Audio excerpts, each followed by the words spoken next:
Assalamualaikum warahmatullahi wabarakatuh. Wahai sahabatku, semoga sahabatku dalam kondisi sehat walafiat, di bawah lindungan dari Allah Subhanahu wa taala. Menurut saya, bangsa Indonesia saat ini berada di momen yang tepat. Apa itu? Peringatan Maulid Nabi besar Muhammad Shallallahu Alaihi Wasallam yang bersamaan dengan sebelumnya adalah hari peringatan Sumpah Pemuda, di mana para pemuda kedua kalinya mengadakan kongres. Yang pertama adalah pada tahun 1926, yaitu 30 April sampai 2 Mei. Kemudian dilanjutkan pada tahun 1928, yaitu 27 sampai dengan 28 Oktober. Pada Sumpah Pemuda itu disepakati 3 hal penting yang menjadi momentum bagi pergerakan kemerdekaan Indonesia. Yang pertama adalah mengakui sepakat bersama-sama untuk bertanah air satu, tanah air Indonesia. Yang kedua adalah sepakat untuk menjadikan satu bangsa, yaitu bangsa Indonesia. Dan yang ketiga adalah sepakat menggunakan bahasa yang satu, bahasa persatuan, yaitu bahasa Indonesia. Tanah air satu, tanah air Indonesia. Kita umat Islam hidup di Indonesia. Kita adalah bangsa Indonesia yang menjalankan Islam di tanah air Indonesia, dengan budaya, dengan kondisi sosiokultural yang berbeda dari daerah asalnya, dari mana Islam itu hadir. Kita juga memiliki suku bangsa yang sangat banyak. Kita memiliki suku bangsa yang beragam, karena kita adalah bangsa yang memang penuh dengan multi etnis, berbeda, tetapi keragaman itu kalau dikelola dengan cara yang baik, maka dia akan menjadi sumber persatuan. Kita juga memiliki bahasa Indonesia, suatu bahasa yang menghilangkan sekat-sekat stratifikasi sosial. Beda dengan bahasa Jawa atau bahasa yang lainnya. Kalau bahasa Jawa itu ada stratifikasi, tapi bahasa Indonesia tidak. Bahasa Indonesia adalah bahasa yang egaliter, bahasa yang penuh dengan persamaan, sehingga bahasa Indonesia pantas untuk dijadikan sebagai bahasa persatuan. Bertanah air satu, tanah air Indonesia. Berbangsa satu, bangsa Indonesia. Berbahasa satu, bahasa Indonesia. Kita bisa melihat ketika kongres yang pertama tahun 1926 belum mencapai kesepakatan untuk memunculkan kekuatan supaya bangsa Indonesia ini bisa merdeka, maka diulangi tahun 1928. Kesepakatan ini adalah menjadi momentum bagi pergerakan-pergerakan kemerdekaan selanjutnya. Wahai sahabatku, saya perlu menyampaikan bahwa Indonesia ini adalah negara yang sangat plural. Bahwa Indonesia memiliki sekitar 17.000 lebih pulau yang ada di Indonesia ini. 17.000 pulau, luar biasa. Nanti ada yang berpenghuni, ada yang tidak berpenghuni, dan lain sebagainya. Suku bangsanya juga sangat banyak, sekitar 1.340 suku bangsa. Sebuah suku yang barangkali di Arab pun tidak segini besar jumlahnya. Bahasanya juga sama, sekitar ada 718 bahasa yang dimiliki oleh bangsa Indonesia ini. Berbeda-beda antara satu daerah dengan daerah yang lain. Nah, apa maknanya? Maknanya adalah kalau kita sudah sepakat bahwa bangsa kita adalah bangsa yang kaya sukunya, kemudian pulaunya banyak, bahasanya juga banyak, beragam, dan lain sebagainya, kita adalah multikultural. Kita adalah multi etnis, tapi mereka yang berbeda-beda itu diikat oleh satu tanah air, satu kebangsaan, dan juga bahasa yang sama, yaitu bahasa Indonesia. Karena itulah ketika kesepakatan ini kita sudah ambil, lalu ditetapkan pada tahun 1945 dalam bentuk Pancasila Bhinneka Tunggal Ika, itu sesungguhnya adalah merujuk bagaimana kita bersama-sama untuk sepakat di dalam perbedaan, bahwa perbedaan itu dikelola dengan cara yang baik untuk menciptakan sebuah kekuatan, untuk membangun kemakmuran, untuk menciptakan kesejahteraan dalam nama bangsa Indonesia, negara Indonesia ini. Lalu apa hubungannya dengan peristiwa Maulid? Peristiwa Maulid itu menunjukkan bagaimana Rasulullah Shallallahu Alaihi Wasallam hadir ke dunia ini.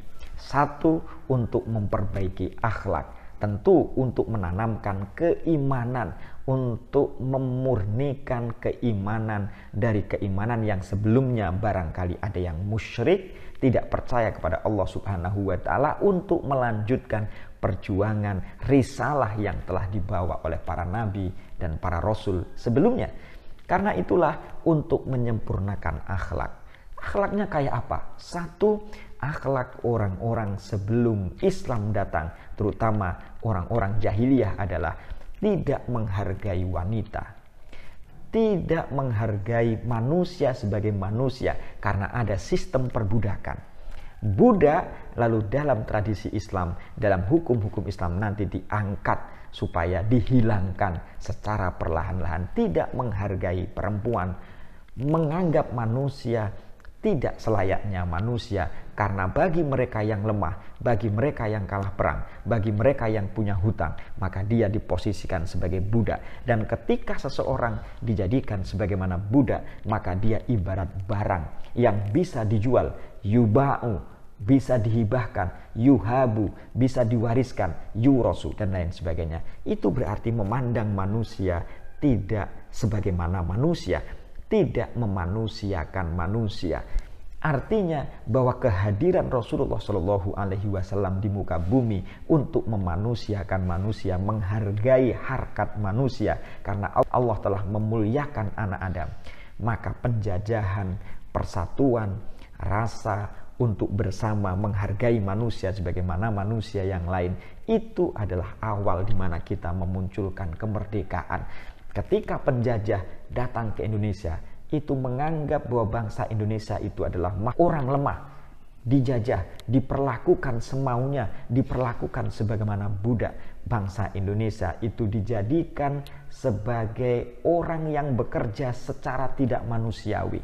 Itu penjajah. Karena itu kita menghilangkan sistem penjajahan untuk mengangkat harkat derajat manusia. Nabi Muhammad mengajarkan kepada kita bagaimana manusia itu harus dihargai sebagai manusia. Perbedaan antara satu warna kulit dengan warna kulit yang lainnya, perbedaan antara suku satu dengan suku yang lainnya, perbedaan bahasa satu dengan bahasa yang lainnya, yang akan dilihat di sisi Allah adalah takwanya kita ini. Takwanya kita, bukan gantengnya, bukan kekayaannya, bukan, tapi takwanya kita di hadapan Allah Subhanahu wa taala. Yang kedua, bahwa Rasulullah Shallallahu Alaihi Wasallam hadir menghilangkan diskriminasi sosial, menghilangkan sistem kapitalisme. Apa itu sistem kapitalisme? Yaitu sistem di mana kekayaan hanya dimiliki oleh orang-orang tertentu, di mana ekonomi hanya dikuasai oleh kelompok-kelompok tertentu, di mana orang kaya semakin kaya, yang miskin semakin miskin karena dimiskinkan terus-menerus. Karena itulah ada sistem sedekah, ada sodakoh, ada zakat, dan lain sebagainya.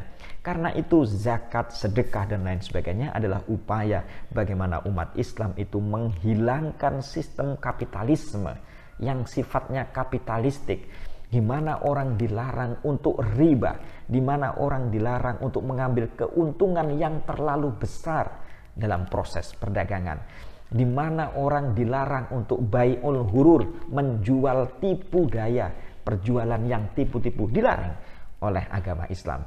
Berarti keindonesiaan kita ini, kebersamaan kita ini akan bisa berjalan. Sumpah Pemuda untuk mewujudkan tanah air satu, tanah air Indonesia, satu bangsa, bangsa Indonesia, bahasa yang satu, bahasa persatuan, bahasa Indonesia.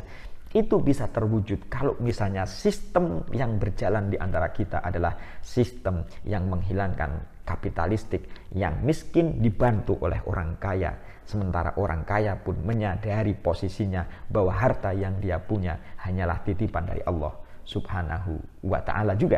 Nah, karena itulah maka Maulid Nabi Muhammad SAW yang beriringan dengan Sumpah Pemuda ini mengingatkan kepada kita sebagai umat Islam yang terbesar, penduduk yang mayoritas, dimiliki oleh umat Islam ini untuk menciptakan sebuah sistem yang sistem itu adalah menghargai manusia, menghilangkan sistem ribawi, menghilangkan sistem kapitalistik di mana orang miskin itu harusnya diperlakukan dengan cara yang baik, orang kaya tidak menjadi orang yang sombong. Ketika dia menjadi orang kaya, buruh pun diperlakukan dengan cara yang baik.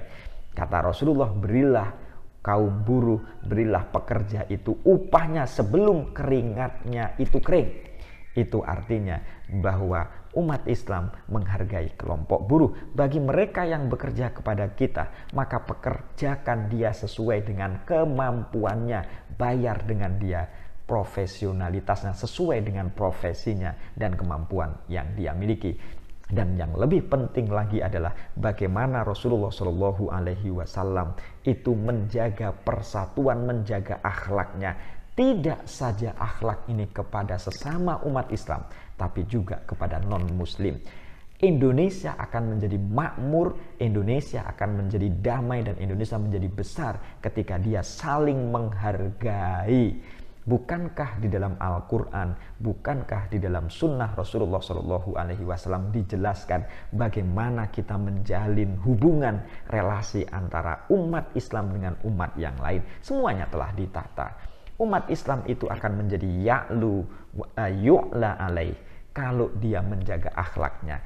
Akhlaknya, omongannya dijaga, tingkah lakunya menyenangkan, tindakannya membuat orang lain bahagia. Jadi umat Islam kalau akhlaknya tinggi, maka orang berbondong-bondong masuk Islam itu bukan karena kekerasan yang kita punya. Orang lain, umat non-Muslim itu masuk dalam ajaran Islam, menghargai Islam bukan karena kekerasannya, bukan karena ekstremismenya, karena ekstremitasnya, bukan, tetapi karena akhlak yang kita miliki. Karena itulah bangsa Indonesia yang sebagian besar umat Islam ini, kalau umat Islam menjadi pionir bagi persatuan ini, tentu Indonesia akan menjadi jaya, Indonesia akan menjadi makmur. Umat Islam harus bersatu. Bagaimana Indonesia akan bisa menjadi jaya kalau umat Islam sendiri tidak bisa bersatu, tidak saling menghargai hal-hal yang sifatnya furu'iyah dan lain sebagainya. Dan Pancasila itulah yang menjadi penyatu di antara kita. Selamat memperingati Maulid Nabi besar Muhammad SAW dan Sumpah Pemuda. Assalamualaikum warahmatullahi wabarakatuh.